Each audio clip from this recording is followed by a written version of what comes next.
आदरणीय साथियों प्रणाम। इस वीडियो में हम मॉक पोल प्रमाण पत्र बनाना सीख रहे हैं। मॉक पोल प्रमाण पत्र वास्तव में पीठासीन अधिकारी की रिपोर्ट का पार्ट 1 है। इसे हम बनाते समय सबसे पहले इसके कोने में सुभिन्नक मोहर लगा दें और उसके बाद प्रारंभिक प्रविष्टियां करना प्रारंभ करें।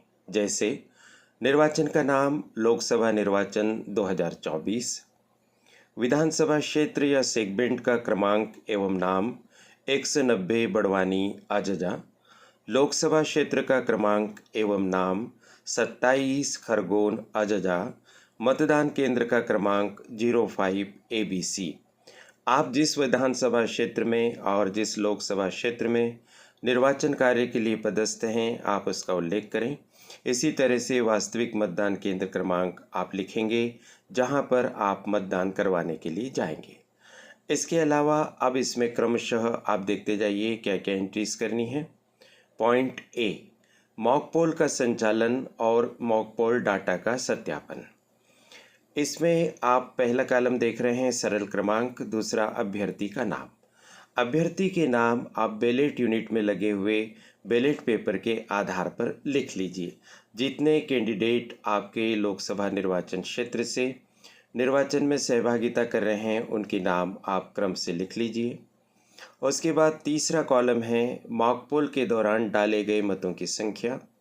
जब आप मॉक पोल कर चुके हों उसके बाद इसमें एंट्री करें कि किस कैंडिडेट के खाते में मॉक पोल के समय कितने मत पड़े, ऐसा आप लिख दीजिए। कंट्रोल यूनिट का परिणाम जांच करते समय प्रदर्शित मतों की संख्या। कंट्रोल यूनिट से जब आप रिजल्ट देखेंगे मॉक पोल का उसके अनुसार प्रत्येक कैंडिडेट को मिलने वाले वोट यहाँ पर हम लिखेंगे। तीसरे क्रम पर उम्मीदवार के विरुद्ध वीवीपीएटी द्वारा प्रिंट पेपर स्लिप की संख्या। वीवीपीएटी से हम सारी स्लिप निकाल लेंगे मॉक पोल की और कैंडिडेट वाइज उनको अलग अलग कर देंगे और गिनकर संख्या लिख देंगे। आप देख पा रहे हैं यहाँ पर 050505 आ रहा है। इसका मतलब है कि तीनों स्रोतों से अर्थात मॉक पोल के दौरान डाले गए मत, कंट्रोल यूनिट के परिणाम से ज्ञात मत और वीवीपीएटी की स्लिप से ज्ञात मत, ये तीनों ही समान होना चाहिए। जिस कैंडिडेट को आपने जितने वोट दिए वो संख्या उनके सामने समान होना चाहिए। इस तरह से आप इसको लिखेंगे। ये डाटा आप उसी समय लिखिए जब आप मॉक पोल करें। इसके बाद अगला कॉलम हमसे ये पूछता है कि प्रिंटेड पेपर स्लिप की संख्या एवं कंट्रोल यूनिट में प्रदर्शित परिणाम आपस में समान पाए गए हैं या नहीं। यहाँ पर उत्तर हाँ ही आना चाहिए। इस बात को बहुत सावधानी से करें, सभी जगह हाँ उत्तर आना चाहिए, अर्थात कंट्रोल यूनिट में और प्रिंटेड पेपर स्लिप की संख्या समान होनी चाहिए। मतदान अभिकर्ता के हस्ताक्षर, पार्टी के संक्षिप्त नाम और यदि कोई निर्दलीय कैंडिडेट है तो निर्दलीय उल्लेख सहित इस कॉलम में लिखना है। हमने उदाहरण के तौर पर इस तरह से ABCD रमेश सुरेश आदि के नाम हमने यहाँ पर एजेंट के तौर पर बताए हैं और ब्रैकेट में हमने ABC आदि पार्टी के संकेत के तौर पर लिखे हैं। आप वास्तविक पार्टी का नाम यहाँ पर संक्षेप रूप में लिखेंगे जो चुनाव लड़ रही है, जिसका कैंडिडेट चुनाव में है। इस तरह से इसको आप कंप्लीट करेंगे। नोटा को भी हमें वोट देना है, हमने वोट दे दिया। नोटा के सामने जो कैंडिडेट वाला कॉलम है उसमें डेस लगा देंगे क्योंकि नोटा किसी राजनीतिक दल का कैंडिडेट नहीं होता। उसके बाद योग में कम से कम 50 वोट पड़ने चाहिए मॉक पोल में, हमें पता है, इसलिए यहाँ पर 50-50 आ रहे हैं। 50 से अधिक हो सकते हैं, 50 से कम नहीं। इस तरह से इस पॉइंट की हम पूर्ति करेंगे। अब बी पॉइंट देखिए। मॉक पोल डेटा क्लियर करने के लिए कंट्रोल यूनिट का क्लियर बटन दबाया गया, हाँ नहीं। यदि हाँ तो उपरोक्त वाक्य सेंटेंस को शाही यानी इंक से अंकित करें। साथियों ध्यान रखिए, ये सब एंट्री पहले से करके मत रखिए। जिस समय आप एक एक स्टेप करते जाएं उस समय इस पर एंट्री करेंगे तो बड़ी भयानक भूलों को करने से बच जाएंगे। कई बार मॉक पोल का डेटा कंट्रोल यूनिट से क्लियर नहीं होता है और उसी डेटा के आगे एक्चुअल पोल कंटिन्यू हो जाता है। ऐसी स्थिति में रजिस्टर से मतदाताओं की संख्या और कंट्रोल यूनिट के मतदाताओं की संख्या नहीं मिलती और बाद में बहुत परेशानी होती है। तो जब आप क्लियर बटन दबा दें और डेटा क्लियर कर दें तभी यहाँ पर आप हाँ लिखिए, नहीं को काट दीजिए और इंक से ऐसा लिखिए हाँ क्लियर बटन दबाया गया। ये पॉइंट आपकी रक्षा करने की दृष्टि से बहुत महत्वपूर्ण है, सावधानी रखिए। सी पॉइंट देखिए, मॉक पोल के पश्चात वीवीपीएटी से समस्त पेपर स्लिप पर्चियाँ निकाल ली गई। पर्चियाँ निकाल लें, उसके बाद इस पर हाँ का टिक लगाएं। खाली वीवीपीएटी सभी मतदान अभिकर्ताओं को दिखा दी गई है, उन्हें ज़रूर दिखाइए और हाँ का इस पर टिक लगाइए। वास्तविक मतदान से पूर्व यह सुनिश्चित करें कि वीवीपीएटी के ड्रॉप बॉक्स में कोई प्रिंटेड स्लिप नहीं है तथा वह मतदान अभिकर्ताओं को दिखा दिया गया। यह दिखाने के बाद हाँ लिखें। मतदान अभिकर्ताओं को कंट्रोल यूनिट का टोटल बटन दबाकर टोटल वोट 0 दिखा दिया गया है, बिल्कुल दिखाइए और दिखाने के पश्चात हाँ लिखिए। मॉक पोल वीवीपीएटी स्लिप पर मॉक पोल स्लिप की एक सील मिलती है, उसे लगा दीजिए।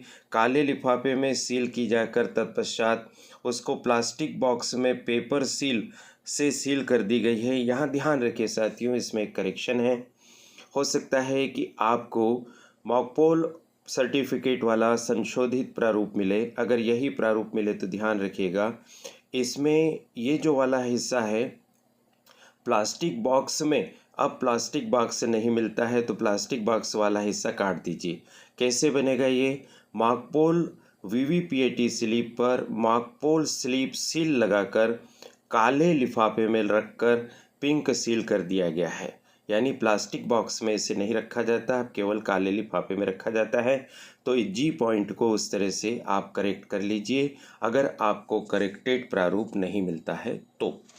एच देखिए, मॉकपोल एवं मॉकपोल के वोटों का मिलान तथा मॉकपोल के पश्चात मॉकपोल के मत कंट्रोल यूनिट से हटा दिए गए हैं का प्रमाणीकरण निम्न साक्ष्यों के समक्ष हुआ। ये सारी प्रोसेस करते हुए आप एच पॉइंट पर आएंगे। मतदान अभिकर्ता के नाम लिखेंगे जितने आपके मतदान केंद्र पर हैं। हमने ABCDE लिखा है, आप वास्तविक नाम लिखिए। जिस दल के हैं उस दल का आप उल्लेख कीजिए। जिस तरह से मतपत्र पर दल का नाम और अभ्यर्थी का नाम छपा हुआ है उसी क्रम से आप यहाँ पर लिखिए दल का नाम और अभ्यर्थी का नाम, और फिर उस लिहाज से आप एजेंट का नाम लिखकर उसके हस्ताक्षर करवा लीजिए। ये बहुत ही महत्वपूर्ण हिस्सा है, इस बात का ध्यान रखिए। आई वाला पॉइंट देखिए, कंट्रोल यूनिट पर प्रदर्शित समय जो भारतीय मानक समय से अधिक या कम है तो ये अधिक या कम नहीं होता है। यहाँ पर 00 लिखेंगे। यदि मान लीजिए कुछ मिनट का अंतर आ रहा है तो आप वैसा लिख दीजिए कि 5 मिनट अधिक या 5 मिनट कम है। माइक्रो ऑब्जर्वर के हस्ताक्षर यदि मतदान केंद्र पर नियुक्त हों, अनेक मतदान केंद्रों पर माइक्रो ऑब्जर्वर होते हैं। जिस तरह से हमने यहाँ पर बताया है आपको, साइन कर लीजिए, उसके नीचे माइक्रो ऑब्जर्वर लिख दीजिए, उनका नाम भी लिख दीजिए और साइन भी करवा लीजिए। पीठासीन अधिकारी के नाम एवं हस्ताक्षर कुछ इस पैटर्न पर आप लिख लीजिए। ये हम पहुँच गए हैं जे पॉइंट पर। अब इसके बाद और आगे पहुँचते हैं। अब इस पॉइंट को आप देख रहे हैं, यहाँ एतद द्वारा यह प्रमाणित किया जाता है कि वास्तविक मतदान प्रारंभ होने के पूर्व उपस्थित सभी मतदान अधिकारियों के समक्ष कंट्रोल यूनिट का टोटल बटन दबाया गया ताकि यहाँ सुनिश्चित हो कि कुल वोट 0 हैं और उचित प्रेक्षण पर टिक लगे। अब यहाँ पर आपको 2 ऑप्शन दिए हैं, 1 और 2। पहला ऑप्शन है कंट्रोल यूनिट पर कुल मत 0 प्रदर्शित हैं तो इसको राइट लगा दीजिए। यही राइट लगना चाहिए साथियों, इस बात का ध्यान रखिए।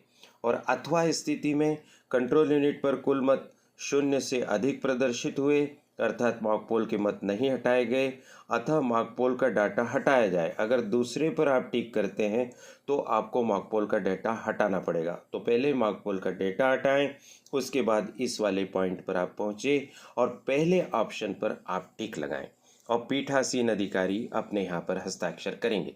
अब उसके बाद देखिए, मतदान अधिकारियों के नाम और हस्ताक्षर वाला मामला है। तो यहाँ आप मतदान अधिकारी क्रमांक 1, 2, 3 इस तरह से लिख दीजिए और उनके नाम, उनकी स्थिति और उनके हस्ताक्षर ये साक्षी के तौर पर यहाँ हमारे काम आ रहे हैं। इस तरह से ये मॉक पोल सर्टिफिकेट साथियों अत्यंत महत्वपूर्ण है। इसको गंभीरता से भरें, सावधानी से भरें। ओवर राइटिंग इस पर ना होने दें किसी तरह की। अपने साथ एक वाइटनर अवश्य ही लेकर जाएं, उस वाइटनर का उपयोग करें अगर ओवर राइटिंग होती है तो। जिस तरह से हमने साफ सुथरे ढंग से मॉक पोल सर्टिफिकेट बनाकर बताया है वैसा ही आप बनाइए। पीठासीन अधिकारी की रिपोर्ट में 5 पार्ट होते हैं, यह उसका पहला पार्ट है, अधिक महत्वपूर्ण है, भरा ही जाना है, इसलिए हमने आपको इसे अलग से बताया है। आशा है लोकसभा निर्वाचन के परिप्रेक्ष्य में प्रशिक्षण की यह श्रृंखला आपको उपयोगी लग रही होगी। आप कौन कौन से डॉक्यूमेंट्स पर और किन किन विषयों पर वीडियो चाहते हैं कृपया कमेंट बॉक्स में लिखिए। यह भी बताइए कि आप किस राज्य से और किस लोकसभा निर्वाचन क्षेत्र से हैं। इससे हमें खुशी होगी कि हमारा प्रयास बहुत दूर दूर तक हमारे साथियों के पास पहुंच रहा है। चैनल की संचालिका प्रीति गुलवानिया जी को अवसर देने के लिए बहुत बहुत धन्यवाद। आप सभी को शुभकामना, आप निर्वाचन कार्य को सफलतापूर्वक संपन्न कर सकें। नमस्कार।